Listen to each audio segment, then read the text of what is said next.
Assalamualaikum warahmatullahi wabarakatuh. Perkenalkan, nama saya Tantri Febi Maharani dari Prodi Keperawatan. Di sini saya akan menjelaskan tentang jaringan sel pada manusia. Berikut terdapat 4 jenis jaringan. Yang pertama, ada jaringan epitelum. Sel dari jaringan epitelum biasanya dilapisi membran dasar yang merupakan jaringan ikat lebam yang tersusun dari sel-sel epitel itu sendiri. Jaringan epitelum terdiri atas 2 jenis sel. Yang pertama, ada epitelum sederhana.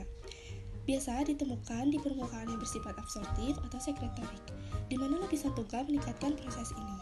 Epitelum sederhana terdiri atas lapisan berikut ini. Yang pertama, ada epitelum squamosa, tersusun dari lapisan tunggal sel gepeng, memudahkan proses difusi. Struktur ini melapisi organ endotelium dari organ jantung. Yang kedua, ada epitelum kuboid, tersusun oleh sel berbentuk kubus yang saling berpasangan dengan sangat tepat. Jaringan ini melapisi tubulus ginjal dan ditemukan pada beberapa kelenjar. Yang ketiga, ada epitelum kolumnar, dibentuk oleh lapisan sel tunggal yang memiliki membran dasar yang berbentuk persegi panjang.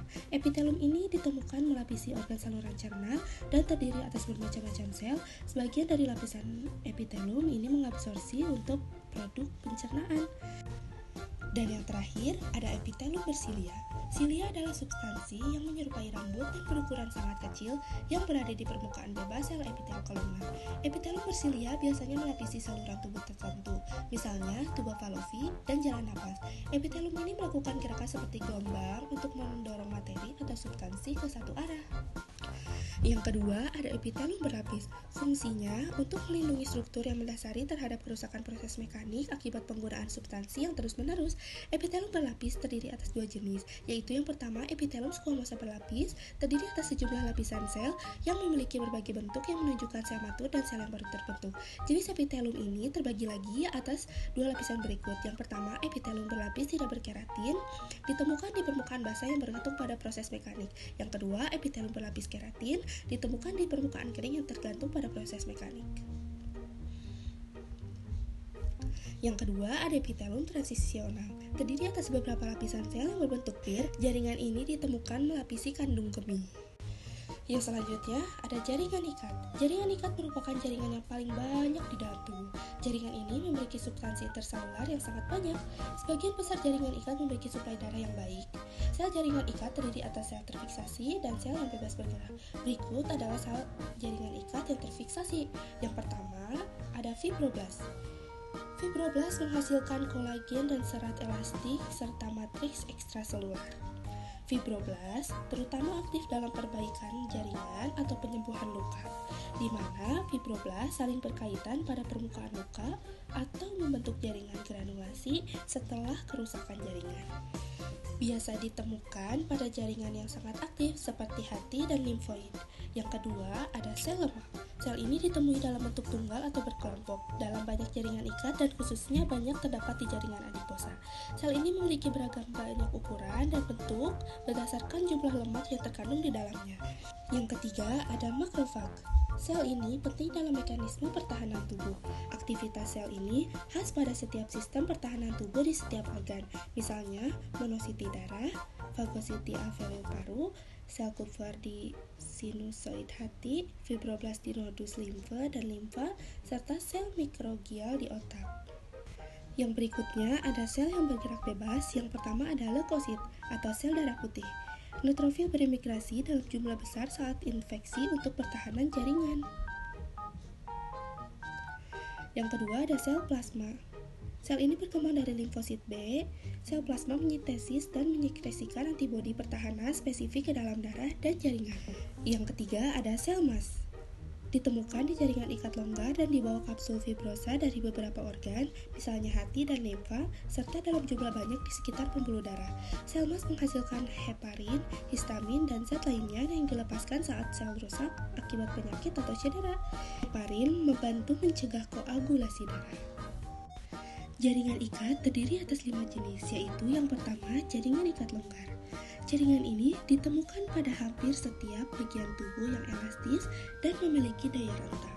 Jaringan ikat ini menghubungkan dan menopang jaringan lain, misalnya di bawah kulit, di antara otot, pembuluh darah dan syaraf, di saluran cerna, serta di sel kelenjar yang membantu sel sekretorik. Yang selanjutnya ada jaringan adiposa. Jaringan adiposa terdiri atas sel lemak yang mengandung globula lemak berukuran besar di dalam matriks jaringan ikat longgar. Jaringan ini diklasifikasikan menjadi beberapa jaringan seperti berikut. Yang pertama, ada jaringan adiposa putih. Jumlah jaringan adiposa pada individu ditentukan oleh keseimbangan antara masukan dan pengeluaran energi. Jaringan ini ditemukan pada ginjal dan mata, antara otot serat dan di bawah kulit, di mana jaringan ini bekerja sebagai penyekat suhu dan penyimpan energi. Dan yang kedua ada jaringan adiposa coklat. Jaringan ini terdapat pada bayi baru lahir. Saat jaringan ini dimetabolisme, jaringan ini menghasilkan energi yang lebih sedikit dan panas yang lebih banyak daripada lemak lainnya sehingga berfungsi untuk mempertahankan suhu tubuh. Yang selanjutnya ada jaringan ikat padat. Jaringan ini mengandung lebih banyak serat dan lebih sedikit sel. Diklasifikasikan sebagai berikut. Yang pertama, jaringan fibrosa. Biasa ditemukan di ligamen, periostem, ginjal, nodus limfe, otak, fascia otot, dan tendon. Dan yang kedua, ada jaringan elastik.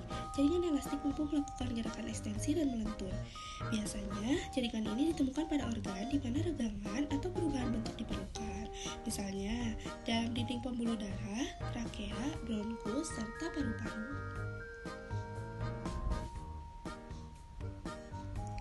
Yang selanjutnya ada jaringan limfoid. Jaringan ini disebut jaringan retikular, yaitu memiliki matriks yang semi padat dengan serat retikulin halus yang bercabang-cabang.